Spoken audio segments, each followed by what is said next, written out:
Programme time line से गॾु आहियां असद मुमताज़। नाज़रीन, अपोजिशन की रिकमेंडेशन से सिंध असेंबली जो घुरायल इजलास अज गर्मा गर्मी जो शिकार थो।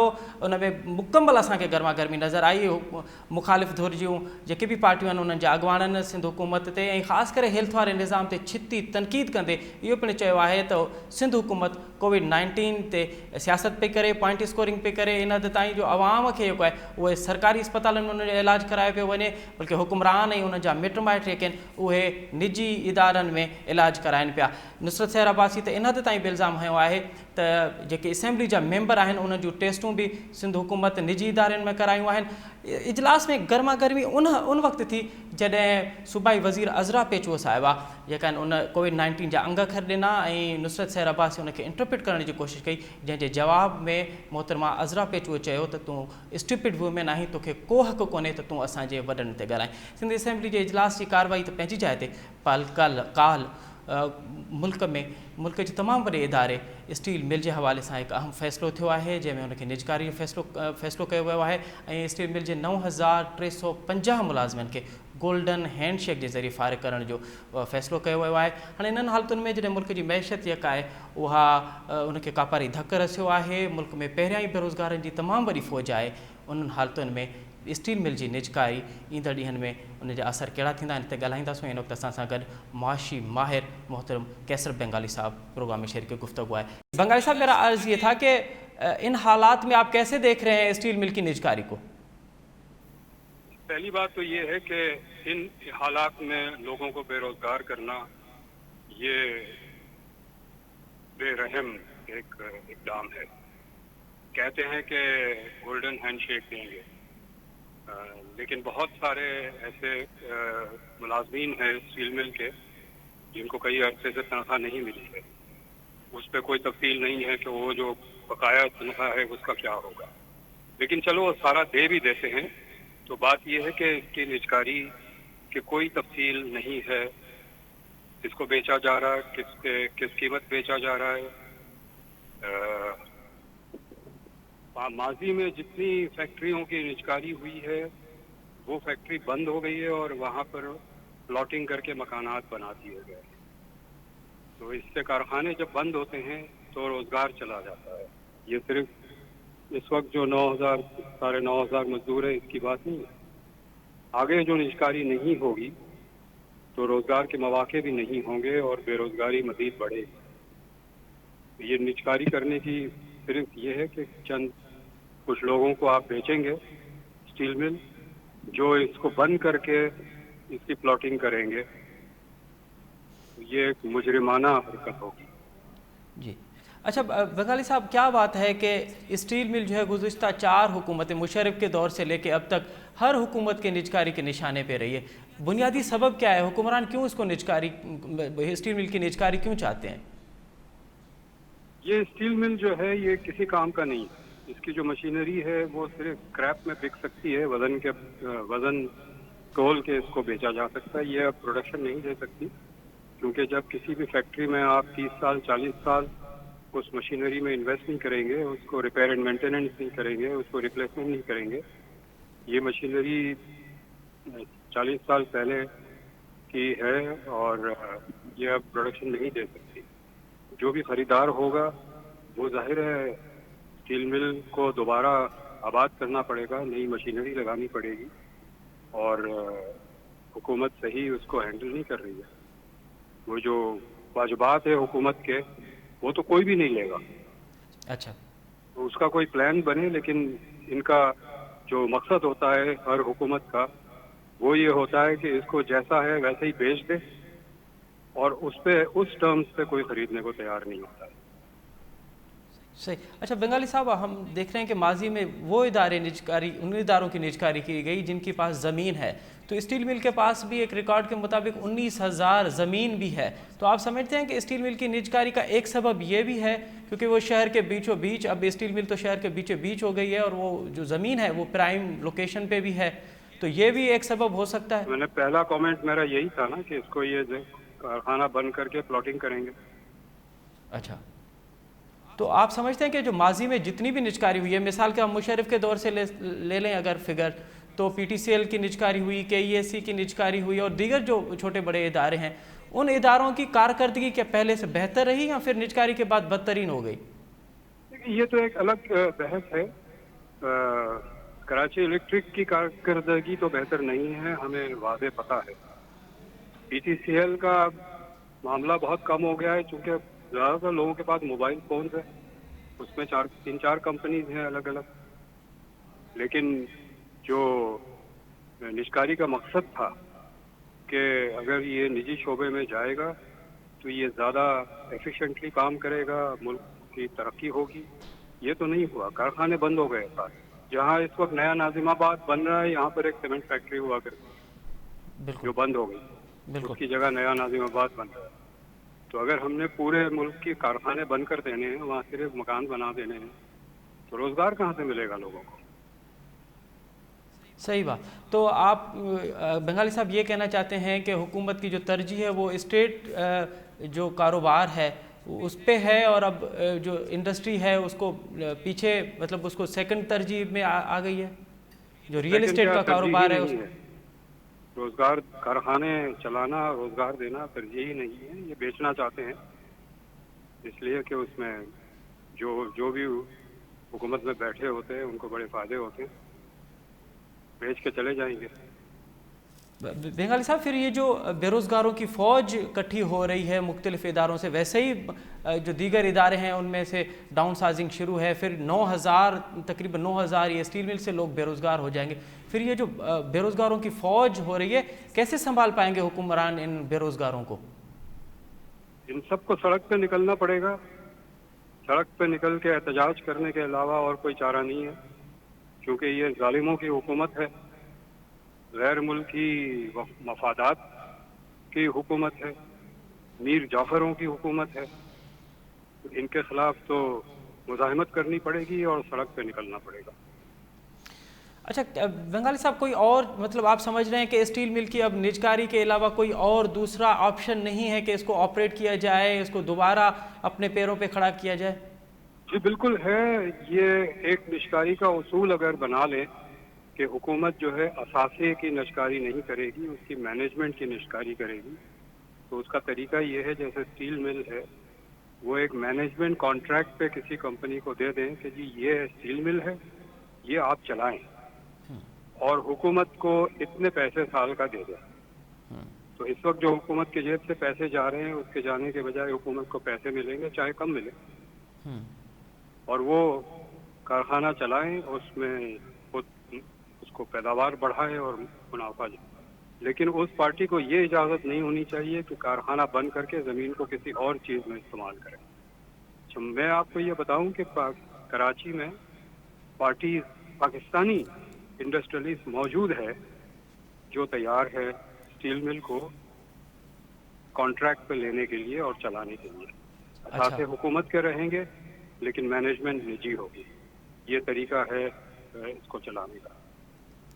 صحیح. اچھا کیسر صاحب, ایک طرف تو حکومت یہ دعویٰ کر رہی ہے کہ سی پیک کی وجہ سے جو انڈسٹری ہے اس کو فروغ ملے گا اور بہت سی نئی انڈسٹریاں جو ہیں وہ کھلیں گی, لوگوں کو روزگار ملے گا. دوسری طرف ہم دیکھ رہے ہیں کہ خود کے جو ادارے ہیں ان کو ان کی نجکاری کی جا رہی ہے. تو اس دگنے معیار کو آپ کیسے دیکھ رہے ہیں؟ جی ان کی کوئی پالیسی نہیں ہے, کوئی انڈسٹریل پالیسی نہیں ہے, انڈسٹری کو فروغ دینے کی کوئی پالیسی نہیں ہے. یہ بس اس وقت ان کا بیچ دیں گے, خسارہ اس سال تھوڑا بہت کم ہو جائے گا ان کا, اگلے سال سوچیں گے پھر اور کیا بیچے. ابھی خبر آئی ہے کہ یہ کراچی, اسلام آباد اور لاہور کے ایئرپورٹ جو ہیں یہ بھی بیچ رہے ہیں, تو پورا ملک بیچ دیں گے. یہ تو یہ کیا اداروں کو بیچ کے ہی ملک چلائیں گے؟ اسی اچھا, طرح اور چل رہا ہے, ابھی تو ایسے ہی ہو رہا ہے. دوسری بات یہ کہ بنگالی صاحب, آپ سمجھ رہے ہیں کہ یہ جو نجکاری ہے یہ بھی کسی بڑے ادارے کی فرمائش ہے, اس پہ حکمران جو ہے کسی کی فیصلہ بھی کیا ہے کہ فرمائش ہو, لیکن بات یہ ہے کہ اس ملک کو بیچا جا رہا ہے بہت تیزی سے, اور کوڑیوں کے بھاؤ بیچا جا رہا ہے, اور مختلف ملکوں کو بیچا جا رہا ہے. یہ آگے چل کے یہ سارے جو یہاں پر اثاثے خریدیں گے وہ اپنی اثاثے کی سیکیورٹی کے لیے اپنی فوج رکھیں گے, تو پاکستان کی سرزمین پہ مختلف ملکوں کی فوجیں ہوں گی, حل کیا ہے بنگالی صاحب اس تمام تر صورتحال کو؟ کیا تجویز ہیں آپ کے پاس؟ آپ کے پاس تجویز کیا ہے کہ ہم اپنی انڈسٹری کو اپنے پاؤں پہ کھڑا کریں؟ یہ تو میر جعفروں کی حکومت ہے. نہیں بنگالی صاحب میرا پھر دوبارہ یہ عرض ہے کہ حل کیا ہے اس تمام تر صورتحال میں؟ کیسے میں اس بات بتاتا ہوں, آپ وہی سوال دوبارہ پوچھ لیتے ہیں مجھے. میں نے ابھی بتایا کہ آپ کو یہ پبلک پرائیویٹ پارٹنرشپ کریں اور مینجمنٹ دیں ان کو. بہت بہت شکریہ کیسر بنگالی صاحب ہمیں وقت دینے کے لیے. ملکی معیشت جو 40 سینکڑوں زراعت تے مشتمل ہے، یہ زراعت میں فٹی جی فصل جی ایک پہنجی اہمیت ہے. پاکستان سدائیں فٹی جی فصل تے ان کے ایکسپورٹ کرے ملکی خزانے میں اربیں ڈالرز جو اضافو کیا ہے، پر گزرل کچھ عرصے کھان وٹھی ہاں فٹی بھی امپورٹ کئی پئی ونے. ہن سال جو فٹی جو اگھ مقرر کیا ہے آبادگارن کے ان تے خدشو ہے. اکنامک کونسل آف پاکستان ببھیرا یا تجویز ڈنی تو فٹی جو اگھ ہے وہ 4240 روپیہ مقرر کیا ونے، پر ان تجویز کے بھی رد کیا. بے پاسے آبادگارن تو 4500 روپیہ فی من جو مطالبو کندے چاہے ہو تو ایک شوگر مافیا ہے وہاں ملک میں فٹی جے فصل کے تباہ کرنا چاہے پئی. ہن وقت یہ فٹی جو اگھ مقرر کیا ہوا ہے وہ 3600 روپیہ فی من مقرر کیا ہوا ہے. اج ان تے ڳالھائينداسوں. ان وقت اسان سان گڏ پروگرام میں شریک گفتگو آهن آباد بورڈ جا اڳواڻ جناب زاہد بھرگڑی صاحب. زاہد بھرگڑی صاحب السلام علیکم. وعلیکم السلام. پہری کلیریفائی کیا جنرل سیکرٹری ہیں ایوان زراعت سندھ چیمبر آف ایگریکلچر. جی جی جی بالکل. اچھا زاہد صاحب یہ ॿुधायो تو 3600 روپیہ فی من مقرر کیا ہوا ہے، چھا یہ مناسب ہے؟ آبادگار پنجو ضرورتوں ان اگھ سے حاصل کرے وٹھندا یا کہ ساری سال انہوں نے محنت کئی ہے وہ ان جو ازالو تھی ویندو ان اگھ میں؟ ॾिसो पहिरीं ॻाल्हि आउं तव्हांखे क्लियरिफाई कयां थोरी त 3600 रुपया अघु मुक़ररु कोन थियो आहे. 3600 रुपया अघु अॼु मार्केट 3600 अघु में ख़रीदारी कई आहे कॉटन जी, जेका तमामु नंढड़ी क्वांटिटी में केतिरो मुक़ररु केतिरो थियो आहे ज़ाहिद साहब? हिननि को बि जेको आहे सपोर्ट प्राइस गवर्नमेंट का बि मुक़ररु कोन कई आहे. सपोर्ट प्राइस लाइ गवर्नमेंट खे समरी वई हुई 4240 जी, जेका हिननि टर्न डाउन करे छॾी, जंहिंखे हिननि रिजेक्ट करे छॾियो. हाणे हिन वक़्तु जेका आहे कॉटन जी का बि ऑफिशियल सपोर्ट प्राइस कोन्हे. हीउ हिकिड़ो मार्केट रेट हो जंहिंसां 3600 में ख़रीद थी. ऐं असांखे इहो डपु न पर असांखे पूरो ख़दशो आहे त जीअं ई अञा त क्रॉप लथो कोन्हे, अञा थी मण ॿ मण अचे पियो, जॾहिं बल्क में क्रॉप ईंदो तॾहिं इन जी प्राइस जेका आहे सा वञी 2800 3000 इन जे लॻभॻि हूंदी, इन खां मथे कोन हूंदी. ऐं हिननि जेकॾहिं ही काश सपोर्ट प्राइस मुक़ररु थी वञे हा 4240 त पोइ जेको आहे सो कॉटन जो रेट तव्हां चई सघो था त उहो मुस्तहकम थी बीहे आहे. हाणे हीउ रेट मुस्तहकम थी बीहंदो कोन 3600 रुपया. अॻियां हली जीअं कॉटन वधीक ईंदी हीउ रेट किरी पवंदो. अच्छा ज़ाहिद साहब कहिड़ा सबब आहिनि जो असां सदाईं ॾिसूं था पिया त अघु मुक़ररु नथो थिए, ऐं अघु अगरि मुक़ररु बि थिए थो त मुख़्तलिफ़ थो थिए, सिंध में हिकिड़ो थो थिए, पंजाब में ॿियो थो थिए, हिकु अघु मुक़ररु छो नथो थिए? ऐं इन हवाले सां आबादगार सदाईं एहतिजाज कनि था पिया त असां सां अघु जे हवाले सां ज़्यादती कई पई वञे. सबब कहिड़ा आहिनि जो सदाईं फुटी जे फ़सुल खे जेको आहे उहो धकु रसाए वञे पियो?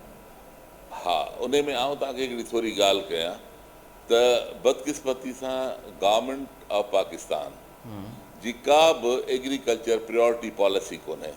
दुनिया जे अंदरि जेको आहे सो एग्रीकल्चर खे एज़ ए प्रायोरिटी वरितो वञे थो. पाकिस्तान में एग्रीकल्चर लाइ हमेशह आख़िरी प्रायोरिटी आहे. ऐं उन जे करे जेको आहे सो पाकिस्तान एग्रीकल्चर प्रोडक्शन में कंहिं वक़्त में असांजो GDP एग्रीकल्चर जो 43% खां मथे हूंदो कंहिं ज़माने में, उहो वेंदे 13-15% ते अची बीठो आहे. रीज़न छा आहे? असांजे एग्रीकल्चर लास्ट प्रायोरिटी आहे. मां थोरो कॉटन ते ज़रूरु थोरो तव्हां सां ॻाल्हाईंदुसि त हिकिड़ो टाइम अहिड़ो हूंदो हो जो असां $8.7 बिलियन कॉटन एक्सपोर्ट कईसीं. अॼु जेको आहे सो असां कॉटन 1.8 बिलियन जी इम्पोर्ट कयूं पिया. हाणे थोरो नाज़रीन ऐं ॿुधण वारा थोरो सम्झण जी कोशिशि कनि त पाकिस्तान इहा सॼी अयाशी इम्पोर्ट जी कई पिए, जेका 7 बिलियन जी एग्रीकल्चर प्रोड्यूस इम्पोर्ट थी पिए ॿाहिरां, जंहिंमें एडिबल ऑयल हो 3.8 बिलियन जो, उन खां पोइ पल्सिस हुयूं, दालूं हुयूं 1.6 बिलियन जूं, उन खां पोइ कॉटन पोएं साल थी 1.8. इहो 7 बिलियन जी लॻभॻि तव्हां एग्रीकल्चर इम्पोर्ट ॿाहिरां कई पिए. इहा तव्हां अयाशी उन टाइम में कई पिए जॾहिं तव्हांजो फॉरेन रिमिटेंसिस जेके पाकिस्तानी मुल्क खां ॿाहिरि कमु कंदा हुआ उन्हनि जो फॉरेन रिमिटेंसिस तव्हां वटि आयो पिए 11 खां 12 बिलियन हर साल। ॾिसो कोविड 2019 खां पोइ दुनिया चेंज थी वई आहे। सॼी दुनिया जे अंदरि प्रायोरिटीज़ चेंज थी वयूं आहिनि। पाकिस्तान खे पंहिंजी प्रायोरिटीज़ चेंज करणी पवंदियूं। हीअ जेका पाकिस्तान जी पॉलिसी आहे हीअ ख़ुदकशी जे पासे, सुसाइड जे पासे मुल्क खे वठी पई वञनि, ऐं हीअ जेके बि माण्हू आहिनि उहे हिन मुल्क खे ख़ुदकशी जे पासे वठियो पिया वञनि। मां तव्हांखे नंढड़ी हिकिड़ी कॉटन जे बारे में नंढड़ी शइ तव्हांखे ॿुधायां थो त कॉटन जॾहिं तव्हां पोखियो था, हाणे हीउ कॉटन जो वॾो रोल आहे रूरल पॉपुलेशन में, जेका ॿाराड़ी जी आबादी आहे, में कॉटन जो वॾो रोल आहे। जॾहिं तव्हां पुटी पोखियो था त जंहिं महिल वेर थिए थी त हिकिड़ी ग़रीब माई जेका वेर करे थी उनखे तव्हां 2000 रुपया एकड़ उनखे वेर जा मिलनि था। पोइ हू गुॾु कढे थी, उनजा 2500 रुपया एकड़ उनखे मिलनि था। तंहिंखां पोइ जंहिं महिल फुटी हू चूड करे थी उनखे 500 रुपया मिलनि था। इन सॼी जेका इहा इकोनॉमी आहे इहा 100 अरब रुपए जी इकोनॉमी टर्न ओवर थिए थी कॉटन जे करे रूरल पॉपुलेशन में। हिननि जे करे जेको हिननि जी पॉलिसीज़ हलनि पियूं इहे सभु एंटी रूरल पॉलिसीज़ आहिनि, ऐं हीउ मुल्क इन खे सस्टेन कोन करे सघंदो। जेका हीअ पॉलिसी हलाइनि पिया इहो मुल्क बर्दाश्त कोन करे सघंदो, छो जो तव्हांखे यादि हूंदो सॼी दुनिया चवे पई थी कोविड 19 खां पोइ ॿी मुख़्तलिफ़ दुनिया हूंदी, हीअ दुनिया कोन हूंदी, मुख़्तलिफ़ में हूंदी। भला मूंखे तव्हां हिकिड़े सुवाल जो जवाबु ॾियो त तव्हांजी हींअर जेका पाकिस्तानी जेके दुबई में, सऊदी अरब में, कुवैत में, कतर में, लंडन में, अमेरिका मां तव्हांखे $12 बिलियन मोकिलीनि था हर साल?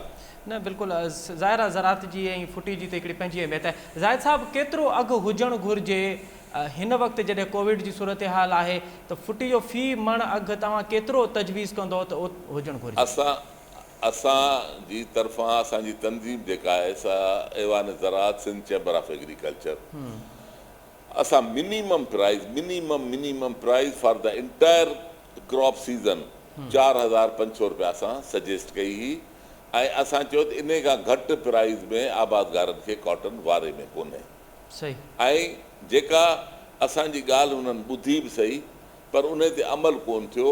हाणे जेको आहे न हीअ बेसिकली आउं तव्हांखे हिकिड़ी ॻाल्हि ॿुधायां, हिननि जो बेसिक जेको आहे मक़सदु उहो कॉटन क्रॉप खे ख़तमु करणु आहे। हाणे तव्हांखे यादि हूंदो पन्ने आकिल खां वठी रहीम यार ख़ान ताईं इहो सॼो कॉटन ब्लॉक तव्हां जेॾी महिल तव्हां पन्नो आकिल क्रॉस कंदा रहीम यार ख़ान खां वीदे अप टिल साहिवाल ताईं इहो सॼो चइनी पासनि तव्हांजे लेफ्ट राइट रुगो कॉटन हूंदी। ज़ाहिद साहिबु हिकु एकड़ ते एवरेज फुटी जे फ़सुल ते ख़र्चो घणो थो थिए ऐं उनजी उपत घणी थी थिए? ॾिसो आबादगार जो डिपेंड करे थो ख़र्च कंदो रेट ते। आबादगार बि बिज़नेसमैन आहे। जेकॾहिं तव्हां हींअर फुटी जो रेट 4500 रुपया कयो त आबादगार ख़ुशी सां स्प्रे बि टाइम सां कंदो, भाण बि वधीक ॾींदो, महिनत बि घणी कंदो। जेकॾहिं आबादगार खे आख़िरी में रेट किरी पवंदो त आबादगार उन दिलि सां ख़र्चु कंदो। मुंहिंजे हिसाब जे मुताबिक़ कॉटन जे पर एकड़ ते मिनिमम ख़र्चु 70 खां 80 हज़ार रुपया अचे थो, ऐं उहो ख़र्चु जेको आहे सो जेको मौजूदा हिननि प्राइज़ रखी आहे उन में निकिरंदो कोन। तव्हांजो उनजो रीज़न आहे तव्हांखे शायदि वरी बि ऐं यादि 70 खां 80 हज़ार। ज़ाहिद साहिबु तव्हां 70 खां 80 हज़ार ॿुधायो पिया त पोइ उपत घणी थी थिए? फी एकड़ केतिरा मण फुटी थी लहे? ॾिसो फुटी नॉर्मली असांजी जेका पहिरीं हूंदी हुई फुटी उहा तक़रीबन 30 खां 35 मण लहंदी हुई फुटी। पर पोएं साल छा थियो जो हिकिड़ो त रिसर्च कोन्हे, सीड पोएं साल कोन हो, ॿियो क्लाइमेट चेंज थी। क्लाइमेट चेंज में तव्हांखे शायदि यादि हूंदो त पोएं साल जेको टेम्परेचर आहे उहो 52 ते हलियो वियो। जंहिं महिल 52 ते टेम्परेचर पोएं साल हलियो वियो क्लाइमेट चेंज जे करे त जेको कॉटन जो सीड असां वटि हो उहो रिज़िस्ट कोन करे सघियो उन हीट खे, ऐं उन खां पोइ हीट खां पोइ बरसातूं पोएं साल तमामु घणियूं थियूं। तव्हांखे शायदि यादि हूंदो त पोएं साल किथे बि सिंध में ऐं पंजाब में किथे बि 12-15 मण खां एवरेज मथे कोन आयो, ऐं हर माण्हू खे हर ज़मींदार खे पोएं साल जेको आहे सो तक़रीबन एकड़ ते 30 खां 35 हज़ार रुपया नुक़सानु थियो। सही। अच्छा ज़ाहिद साहिबु हींअर त असां ॾिसूं था पिया त माकड़ बि वॾी तादाद में लथियलु आहे ऐं कोविड त पूरी दुनिया में आहे, ऐं इहो बि चयो वञे पियो त उहे ई मुल्क कोविड खां पोइ सर्वाइव करे सघंदा, पंहिंजे पेरनि ते बीह सघंदा जेके एग्रीकल्चर जिन जी मैशत आहे। कीअं था सम्झो त इन सॼे वहिंवार में हुकूमत ते कहिड़ियूं ज़िम्मेवारियूं थियूं अचनि ऐं उनखे कीअं इहो फुटी वारो फ़सुलु बचाइणु घुरिजे ऐं पूरी ज़रात जेका आहे उनखे बचाइणु घुरिजे? मुंहिंजो चवण जो मतिलबु हिकिड़ी एप्टमा हिकिड़ी वॾी लॉबी आहे पाकिस्तान में। एप्टमा तमामु हिकिड़ी पावरफुल लॉबी आहे। ऐं ॾिसो, जेकॾहिं तव्हांखे कंट्री जी एग्रीकल्चर ऐं कंट्री जी इकोनॉमी खे बचाइणो आहे त एप्टमा जो प्रेशर, शुगर केन माफ़िया जो प्रेशर, इन्हनि सभिनी प्रेशरनि खां ॿाहिरि निकिरी ऐं तव्हांखे जेको आहे सो रियलिस्टिक थी ॾिसणो पवंदो। हिकिड़े पासे क्लाइमेट चेंज जो प्रॉब्लम आहे, ॿिए पासे तव्हांखे ॾिसणो पवंदो त लेबर महांगी थी वई आहे, सीड महांगा थी विया आहिनि ऐं ख़र्चु जेको आहे सो ज़मीनदार जो वधंदो पियो वञे। तव्हांखे क्रॉप प्राइज़िस जेका न आहे उहा तव्हांखे ख़र्चनि खे मद्देनज़र रखी ऐं करणी पवंदी। हींअर 4,500 खां घटि में कॉटन वारे में कोन्हे। मूंखे भला हिकिड़ी ॻाल्हि जो जवाबु ॾियो त हींअर जेको आहे सो डॉलर थोरो किरियो, किरोला, होंडा, इन्हनि सभिनीनि गाॾियुनि पंहिंजी प्रोडक्ट जा 6-6 लख रुपया वधाए छॾिया। केरु हुननि खां पुछण वारो आहे त तव्हां 6-6 लख रुपया छो वधाया? असांखे जेको आहे सो 200 रुपया 500 रुपया ॾियण लाइ तयारु कोन्हे एग्रीकल्चर लाइ। इहो जेको माटरी माउ जो सुलूक थिए पियो एग्रीकल्चर सां, इहो ज़ुल्म आहे। ॾिसो, मां वरी तव्हांखे हमेशह काफ़ी प्रोग्रामनि में चई चुको आहियां त 1998 में पाकिस्तान एटमिक धमाको कयो। ओॾी महिल हिन मुल्क खे सॼी दुनिया मां सैंक्शन लॻी वयूं हुयूं। तॾहिं तव्हांजे मुल्क खे बचाइण वारी एग्रीकल्चर तव्हांजे मुल्क खे बचाए वञी पार पुॼायो। हाणे कोविड खां पोइ जंहिंमहिल जीअं कोविड आई, जीअं ई तव्हां वटि लॉकडाउन थियो, मूंखे ॿुधायो घणा माण्हू भॻा गाॾियूं वठण लाइ, घणा माण्हू भॻा प्लाट वठण लाइ, घणा माण्हू भॻा मोबाइल वठण लाइ। हर माण्हू अटो ऐं चांवरनि जे पोयां भॻो। एग्रीकल्चर जेकॾहिं हूंदी तव्हांजो मुल्क सर्वाइव कंदो। The country, large populated country, 24-26 crore माण्हुनि जो मुल्क, जंहिं मुल्क में बेल्जियम खां मथे, बेल्जियम हिकिड़ो मुल्क आहे, उनजी सॼी इंटायर पॉपुलेशन खां मथे, पाण वटि त हर साल ॿार था ॼमनि पाकिस्तान में। एॾी वॾी जंहिं मुल्क जी पॉपुलेशन हुजे, उन मुल्क में एग्रीकल्चर जे सवाइ बिल्कुलु सही। ज़ाहिद साहब, तव्हां रिसर्च जी ॻाल्हि कई पई त ज़रई शोबे में हिकु रिसर्च जो फुक़दान आहे, पर असां ॾिसूं था पिया त हिते त ज़रई यूनिवर्सिटियूं बि आहिनि, इदारा बि आहिनि। पोइ अगरि रिसर्च नथी थिए त कंहिंजी ज़िम्मेवारी आहे? केरु आहे कोई इहो रिस्पॉन्सिबिलिटी खणे? मां तव्हांखे हिन जो अर्ज़ु कयां त प्राइम मिनिस्टर एग्रीकल्चर इमरजेंसी हिकिड़ो पैकेज आयो 309 अरब रुपए जो। उन में सिर्फ़ु 44 अरब रुपया हिननि रखिया रिसर्च लाइ। मुंहिंजी ॻाल्हि गौर सां ॿुधो, 44 अरब रुपया 5 सालनि लाइ हिननि रिसर्च लाइ रखिया, जेकी 8-8.25 अरब रुपया सालाना थियनि था। हाणे हिननि रिसर्च में छा कयो? जो रिसर्च में हिननि राइस चांवर रखियो, वीट रखियो, शुगर केन रखियो। रिसर्च मां कॉटन ई आउट करे छॾियो। कॉटन रिसर्च में आहे ई कोन्हे। हींअर जेको तव्हां रिसर्च जो बजट रखो, उन में कॉटन ई कोन्हे। इन खां वॾी ॿी मुल्क दुश्मनी छा हूंदी त जेकी तव्हांजी एक्सपोर्ट जो 60% कमोडिटी इन कॉटन मां निकिरे थी, उन खे तव्हां रिसर्च जे आइटम मां ई कढी छॾियो। पोइ हाणे इन जे लाइ आउं छा चई सघां थो? आउं त मूंखे त केॾी महिल सम्झ में कोन थो अचे त कहिड़ी लॉबी आहे जेका हिन मुल्क मां कॉटन खे ख़तमु करणु चाहे थी। इहा लॉबी जेका आहे सा कॉटन इम्पोर्ट करणु चाहे थी। अॻे ठीकु आहे, तव्हांखे $12 बिलियन ॿाहिरां आया पे एक्सपेक्टेड पाकिस्ताननि जा, तव्हां अफोर्ड कयूं पे इहे अयाशूं इम्पोर्ट करण जूं। हाणे इहे अयाशूं तव्हां इम्पोर्टनि जूं कोन अफोर्ड करे सघंदा। न तव्हां वटि एतिरो पैसो ईंदो, न तव्हां इहे इम्पोर्ट करे सघंदा। ही मुल्क खे विहारे छॾियूं ही पॉलिसियूं। ऐं वरी बि चवां थो, सिंध चैम्बर ऑफ एग्रीकल्चर असां वेठा आहियूं। ऐं वरी चवां थो, असां सां गॾु वेहो, असां तव्हांखे ॿुधायूं था तव्हांजो जेको 7 बिलियन जो जेको इम्पोर्ट बिल आहे। ज़ाहिद साहब, बार बार जेको आहे उहा शुगर जेका माफ़िया आहे उनजी ॻाल्हि कयो था पिया, पर असां ॾिसूं था त असांजो जेको ज़रई निज़ाम आहे उन में त जेको शुगर आहे, कमंद जो जेको फ़सुलु आहे, उनखे त पाणी जी बि वधीक घुर्ज थींदी आहे। असांजो पाणी एतिरो आहे जो असां कमंद जो फ़सुल जो पाणी जो पूराव करे सघूं?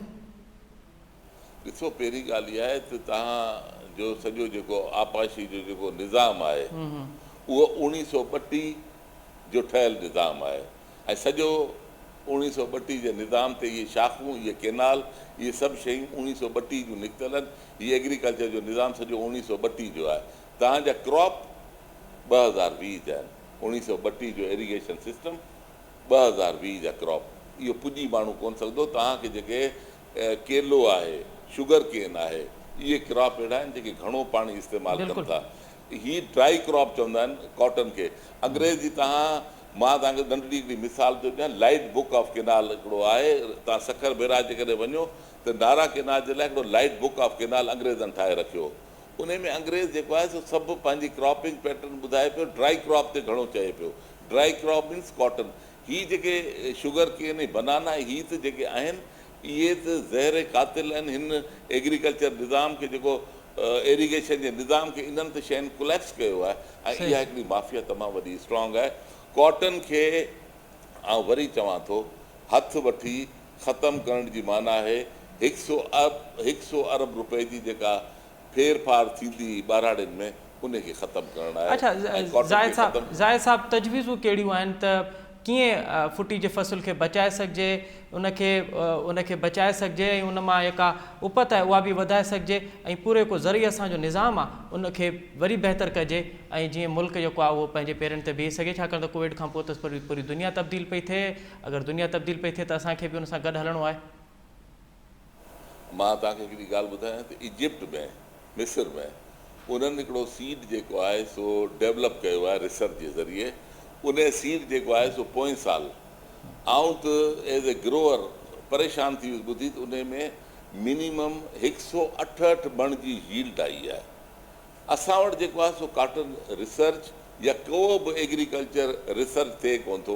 हाणे हींअर तव्हां कंहिं बि सिंध जे ज़मीनदार खां पुछो, उहो तव्हांखे चवंदो त पाछाटी कणिक जेके पोखणी आहे अदा पाछाटो ॿिज कहिड़ो, टी जे 83 माना टडो जाम 1983। हाणे 1983 जो ॿिज अॼु 2002 में उहो ई हले पियो।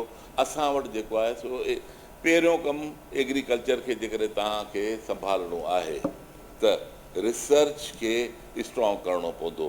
रिसर्च में जेको तव्हां बजट जेको पंहिंजे एग्रीकल्चर जो बजट रखियो आहे उन जो 0.02% सिर्फ़ु रिसर्च लाइ रखियो आहे पाकिस्ताननि, जॾहिं त ब्राज़ील जहिड़ो मुल्क आहे न उन बि जेको आहे सो 1.75% जेको आहे सो पंहिंजे एग्रीकल्चर बजट जो रिसर्च ते रखियो आहे। मां इहो चवंदुसि त रिसर्च ते हीउ जेको अमाउंट आहे इनखे घटि में घटि 3% जेको एग्रीकल्चर जो बजट आहे उहो रिसर्च ते रखियो हुजे। ऐं रिसर्च लाइ हिननि खे जेके इजिप्ट आहे, जेके कॉटन प्रोड्यूसिंग कंट्रीज़ आहिनि उहे ऐं चाइना मां वठी ऐं नवां सीड हिननि खे मुतारिफ़ करणु खपनि। हीअ जेके सीड आहिनि हीअ मुदे ख़ारिज सीड आहिनि। हीअ जेके आहिनि से क्लाइमेट चेंज जी जेका गर्मी आहे 52 टेम्परेचर हीअ बर्दाश्त कोन था सघनि। घणी बरसाति पवे थी, पिंक अची थी वञे, कॉटन ख़तमु थी थी वञे। इन्हनि सभिनी शयुनि खे मदे रखते हालतुनि जे हिसाब सां हिनखे नए सीड जी रिसर्च करणी पवंदी। वॾी महिरबानी ज़ाहिद भुरगली साहब। हिकु त असांखे गॾोगॾु आउं थोरो नंढड़ी ॿ ॻाल्हियूं थोरियूं आउं हिकिड़ो तव्हांखे जल्दी में हिकिड़ी ॿ ॻाल्हियूं करे बि जी, छाकाणि त असां वटि वक़्तु तमामु मुख़्तसिर आहे ज़ाहिद भुरगली साहब। तव्हां पंहिंजी ॻाल्हि करे वठो, तव्हां कयो बिल्कुलु। मां नंढी ॻाल्हि इहा कंदुसि त पाकिस्तान जी जेका रूरल पॉपुलेशन आहे उहा 62% आहे। 62% रूरल पॉपुलेशन लाइ असांखे वधि में वधि हाणे जेको न आहे कोविड खां पोइ एग्रीकल्चर ते तवजो ॾियणी पवंदी। ही 7 बिलियन जी जेका एग्रीकल्चर इंपोर्ट थिए पई इहो मुल्क अफोर्ड कोन करे सघंदो। फॉरेन रिमिटेंसिस घटिजी वेंदियूं हलियूं। एग्रीकल्चर खे डेवलप करे एग्रीकल्चर ते वधि में वधि फंड्स रखणा पवंदा ऐं एग्रीकल्चर ते करिणो पवंदो। असांखे घुराइनि सिंध चैम्बर ऑफ एग्रीकल्चर हिननि खे सजेशन ॾियण लाइ तयारु आहे त कीअं इहा 7 बिलियन जी इंपोर्ट घटि थींदी। ठीकु आहे, वॾी महिरबानी ज़ाहिद भुरगड़ी साहब। हिकु त असांखे पंहिंजो जेको रिसर्च वारो शोबो आहे उनखे वधाइणो पवंदो। ॿियो जेके ॿिज आहिनि उनखे बि अॼु जे दौर में ॾिसी उहे ॿिज नया तयारु करणा पवंदा ऐं टे पासे ज़राअत ते ख़ासि तवजो ॾियणी पवंदी। ज़राअत जी बजट बि वधाइणी पवंदी, छाकाणि त अगरि असां ज़रई शोबे खे न संभालियोसीं त पोइ ईंदड़ ॾींहंनि में मुश्किल थींदियूं। ॿिया जेके असांजा ज़राअत सां लॻियल शोबा आहिनि जेके असां एक्सपोर्ट करे मुल्क जे ख़ज़ाने में जेको आहे अरबें डॉलर जो इज़ाफ़ो कंदा आहियूं उन्हनि खे बि तवजो ॾियणी पवंदी। असां वटि जेको आहे खोड़सारा अहिड़ा फसल आहिनि। फुटी आहे, असां वटि इवन कणक असां कंहिं दौर में जेको आहे एक्सपोर्ट कंदा आहियूं। असां वटि खजुनि जो शानदार असां वटि फसल आहे जेको अरब खां पोइ सिर्फ़ु ख़ैरपुर में थिए थो पियो ऐं असां सिर्फ़ु खजुनि ते ई अगरि तवजो ॾियूं त असां अरबें डॉलर्स जेके आहिनि उहे मुल्की ख़ज़ाने में एक्सपोर्ट जे ज़रिए जमा कराए सघूं था। नाज़रीन, हिन सां गॾु प्रोग्राम जो वक़्तु पंहिंजी पुॼाणी ते पहुतो। मूंखे ॾींदा इजाज़त। अल्लाह वाहिद।